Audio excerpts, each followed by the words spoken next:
सबको जय मसीह की। परमेश्वर का धन्यवाद करते हैं। परमेश्वर ने एक बार फिर हमें संभाल के रखा है, चंगा वाला स्वस्थ रखा है। और आज के वचन का विषय ये है, क्या ही सुहावने हैं जो अच्छी बातों का सुसमाचार करते हैं। मतलब क्या ही सुहावने हैं जो पैर अच्छी बातों का प्रचार करते हैं। परमेश्वर का प्रचार तब से किया जा रहा है, तब से जब से अदन की वाटिका में से हम दूर हुए परमेश्वर से। तब से परमेश्वर ने अपने नबियों को, अपने चेलों को, अपने दासों को भेजा ताकि वो परमेश्वर उन लोगों को अपनी ओर फेर सके। लेकिन वो कुछ हद तक सही रहा। लेकिन परमेश्वर ने फिर फाइनली सोचा, मैं अपने बेटे को भेजूंगा। परमेश्वर ने अपने यीशु मसीह को भेजा, अपने बेटे को भेजा, और इस जगत में आया। उसने भी वही प्रचार करा, स्वर्ग का राज निकट आ गया, मन फिराओ क्योंकि स्वर्ग का राज निकट आ गया है। और वो बातें बताई जो भविष्य में होने वाली हैं। आज मैं ही वो प्रचार करना चाहता हूँ कि आप परमेश्वर पर विश्वास लाएं, ईमान लाएं, और जो लीडर हैं, पास्टर हैं, वो भी खड़े होएं और लोगों को भेजें ताकि वो लोग जाने परमेश्वर को, जो इसकी सच्चाई को नहीं जानते हैं। लेकिन अगर हम बोलेंगे नहीं, जाएंगे नहीं, तो सच्चाई कैसे मालूम पड़ेगी। वो वचन को मैं रखूँगा, अगर पास्टर या लीडर भेजे ना और वो तैयार ना हो, तो कैसे लोग इस वचन पर विश्वास कर सकते हैं। क्योंकि वचन कहता है, रोमियो 10 उसका 17 में कहता है, विश्वास सुनने से और सुनना मसीह के वचन से होता है। अगर हम उनको सुनाएंगे तो वो विश्वास करेंगे। वचन अगर हम बोलते हैं तो उस व्यक्ति के जीवन में कार्य करता है। हम देखेंगे उसी के रोमियो 10 14 और 15 को यहाँ पे लिखा है, फिर जिस पर उन्होंने विश्वास नहीं किया वे उसका नाम कैसे ले, और जिसके विषय में नहीं सुना कैसे विश्वास करें। जिसके विषय में नहीं सुना कैसे विश्वास करें। आगे लिखा है, और प्रचारक बिना कैसे सुने। जब तक हम खड़े नहीं होंगे, प्रचार नहीं करेंगे, तो कैसे सुनेंगे। अगर वो सुनेंगे तो विश्वास भी करेंगे। आगे क्या कहता है, और यदि भेजे न जाए तो कैसे प्रचार करें। पास्टर या लीडर जो परिपक्व हो गए हैं, जो मजबूत हो गए वचन में, अपने कलीसिया में प्रचार करते हैं, उनके लिए मैं बोलता हूँ कि आप खुद तक ना रखें।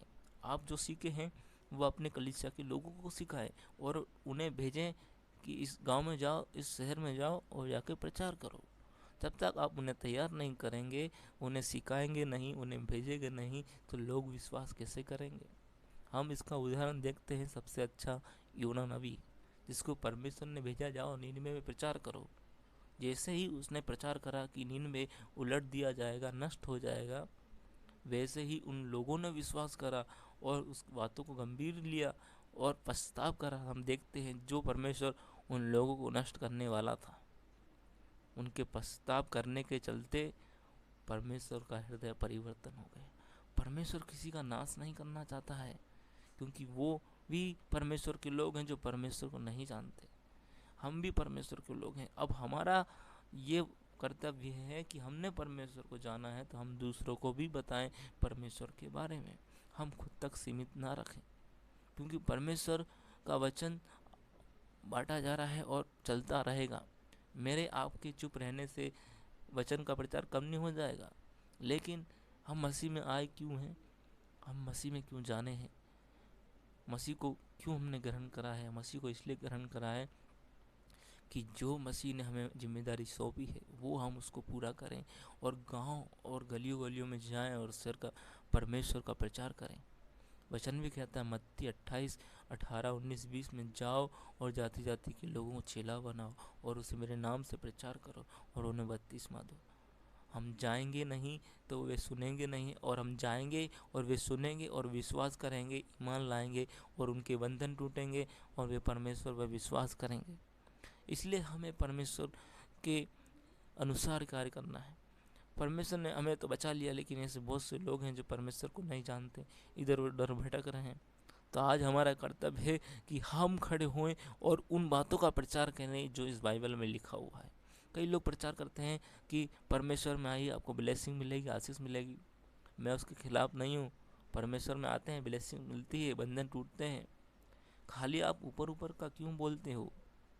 आप पूरा बताइए ना कि परमेश्वर में आने के लिए आपको अपने जीवन का त्याग करना है, आपकी बुराई को आपको छोड़ना है, आपकी गंदगी को छोड़ना है। खाली आशीष ब्लेसिंग के बारे में आप उनका प्रचार कर देते हैं, वो विश्वास कर लेते हैं, लेकिन होता क्या है, जब वो विश्वास कर लेते हैं, उनके जीवन में कोई परेशानी तकलीफ आती है, वे टूट जाते हैं, क्योंकि आपने खाली मीठे मीठे वचन बताए उनको। उनको वो तो नहीं बताया जो वचन में लिखा हुआ है। वचन में सच्चाई ये है कि आप परमेश्वर को विश्वास करते हो तो आपके बंधन भी टूटेंगे, लेकिन उसके बाद परमेश्वर कहता है कि तुम मेरे पीछे हो लो, मेरा जुआ उठाओ, मेरा बोझ उठाओ और मेरे पीछे चलो और अपने जीवन का त्याग करो। जीवन का त्याग करने का मतलब अपने माँ बाप को छोड़ना नहीं, अपने फैमिली को छोड़ना नहीं। जीवन का त्याग करने का मतलब जो आप पुरानी बातें कर रहे थे, जब परमेश्वर को नहीं जानते थे, गलत चीज़ों में थे, वो सब छोड़ो और परमेश्वर के लिए खड़े हो। आप खुद भी खड़े हो और अपने फैमिली वालों को भी उसके लिए खड़े होने के लिए तैयार करो और परमेश्वर के वचन में आगे बढ़ो। हम सबका काम यही है कि हम जाएं और लोगों में प्रचार करें और उन्हें बताएं परमेश्वर के बारे में। और यहाँ पर लिखा है, जैसा लिखा है, उनके पाँव क्या ही सुहावने हैं जो अच्छी बातों का प्रचार करते हैं। क्या ही सुहावने हैं। एक जगह वचन कहता है, जो परमेश्वर का प्रचार करते हैं वे तारों के समान चमकेंगे। दानियल की पुस्तक में लिखा है कि वे तारों के समान चमकेंगे। अगर हम परमेश्वर के वचन का प्रचार करते हैं तो परमेश्वर हमारे जीवन को तारों के समान चमकाने वाला है। तो हमें इस संसार की खुशी ज़्यादा महत्वपूर्ण है या परमेश्वर का वो जीवन जो हमें देना चाहता है? हम परमेश्वर के अनुसार कार्य करें और लोगों को सुनाएं, परमेश्वर के बारे में बताएं। एक और रेफरेंस मैं आपको दूंगा, उसके बाद समाप्त करूंगा। इसी को पुराना नियम में भी बोला गया है, उसको हम निकालेंगे। यशायाह की पुस्तक, यशायाह नबी की पुस्तक, इसमें लिखा है, यशायाह नबी की पुस्तक उसका 52 उसका 7 पद को हम पढ़ेंगे। यहाँ पर लिखा है, पहाड़ों पर उसके पाँव क्या ही सुहावने हैं जो शुभ समाचार लाता है, जो शांति की बातें सुनाता है और कल्याण का सुसमाचार और उद्धार का संदेश लाता है। वो उद्धार का संदेश, वो शुभ संदेश हमारे पास है, शांति का संदेश हमारे पास है, हमने उसे ग्रहण करा, हमारे पास है, लेकिन हमें अपने तक नहीं रखना है। हमें जाना है और परमेश्वर के उस वचन का प्रचार करना है। जैसे कि हम देखते एक सामरी स्त्री के पास परमेश्वर जाता है और उसको जीवन के बारे में सारी घटना को परमेश्वर बता देता है और उसका जीवन परिवर्तन हो जाता है। वो अपने तक सीमित नहीं रखती है, जाती है गांव में और लोगों को बुला कर लाती है। ये वो परमेश्वर है जिसने मेरी हर एक बातों को बताया है। ये वो परमेश्वर है जो आने वाला था, जिसकी भविष्यवाणी की गई थी। और उस स्त्री की वजह से वो पूरा गांव उद्धार पाता है। तो स्त्री ने अपने तक सीमित नहीं रखा, उसने लोगों को बताया, गांव में जाके प्रचार करा। जब आपको पता पड़ा है परमेश्वर के बारे में तो आप भी खड़े होइए और मजबूत होइए और दूसरों को प्रचार करिए और अपने जीवन से परमेश्वर की महिमा करिए।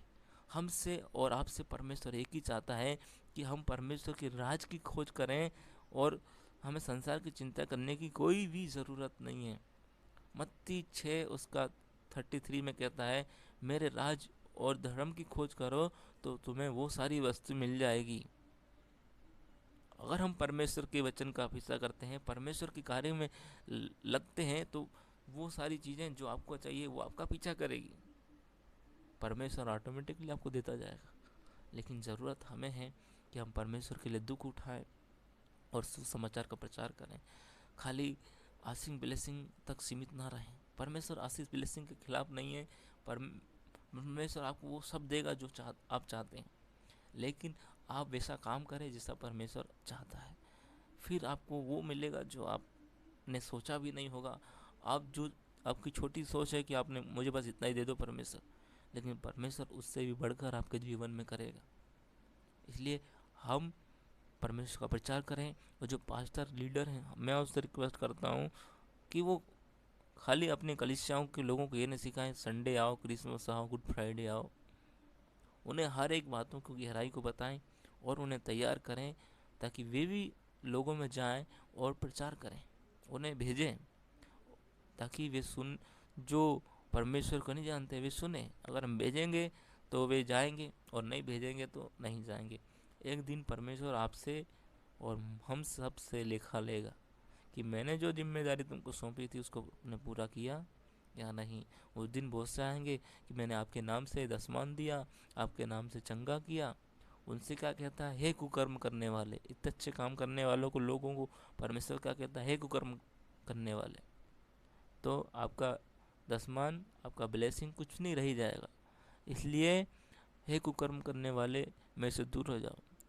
परमेश्वर कहता है कि मेरी इच्छा के अनुसार काम करो तो तुम मेरे राज्य में प्रवेश करने पाओगे, नहीं तो नहीं करने पाओगे। परमेश्वर की इच्छा यही है कि जो वचन, जो सुसमाचार हमें मिला गया वो हम दूसरों तक पहुंचाएं। धन्यवाद। जय मसीह।